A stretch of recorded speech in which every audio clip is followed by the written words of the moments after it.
তো welcome to another video. রাত্রেবেলা video বানাচ্ছি, তার মানে বুঝতে পারছো, বড় মাছ পেয়েছিলাম একটা, তার আঁশ আছে, ঠিক আছে, আঁশ আর পাকনা। তো আজকে আঁশ পাকনার একটা ভালো রেসিপি হবে, মাছের নয়, মাছের আঁশ আর পাকনা। তো চলো তোমরা দেখতে থাকো ভিডিওটা, খুবই স্পেশাল একটা রেসিপি, অবশ্যই করে খাবে, খুব টেস্টফুল। তো গাইজ এই যে দেখতে পাচ্ছ, খুব বেশি নাই কারণ একটা মাছেরই, ঠিক আছে, খুব বেশি নয়, সামান্য। তো চলো এটাকেই বানাবো। তো চলো স্টার্ট করলাম, তেল দিয়ে দিলাম খোলার মধ্যে, ঠিক আছে।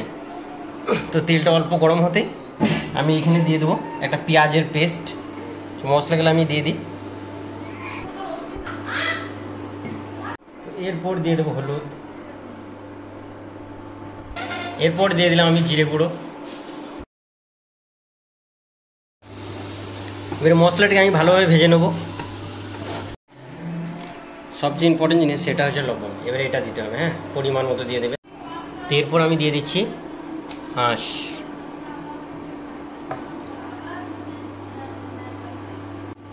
এরপর এটাকে আমরা ভালো করে আবার একবার ভালো করে ভেজে নেবো, হ্যাঁ। তো গাইস ফাইনালি শেষে আমি তেঁতুলের কাঠ বার করব।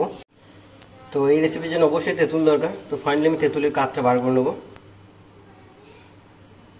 এরপর দেবো লঙ্কা গুঁড়ো, যে যেমন ঝাল খায় সেরকম দিতে পারে, লঙ্কা গুঁড়ো ঝালটাই বেস্ট।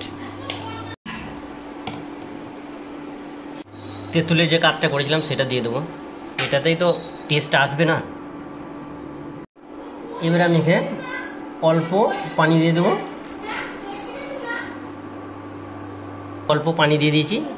এবার এটাকে ভালোভাবে ফুটিয়ে নেবো। তো গাইস ফাইনালি শেষে আমি পরিমাণ মতো চিনি দিয়ে দেবো, আর এটাকে আমি আরেকবার ভালোভাবে নাড়িয়ে নামিয়ে নেবো।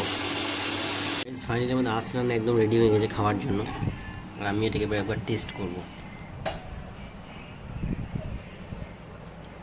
খুব সুন্দর হয়েছে, যেহেতু আমার ফেভারিট তাতে ভালো হবেই।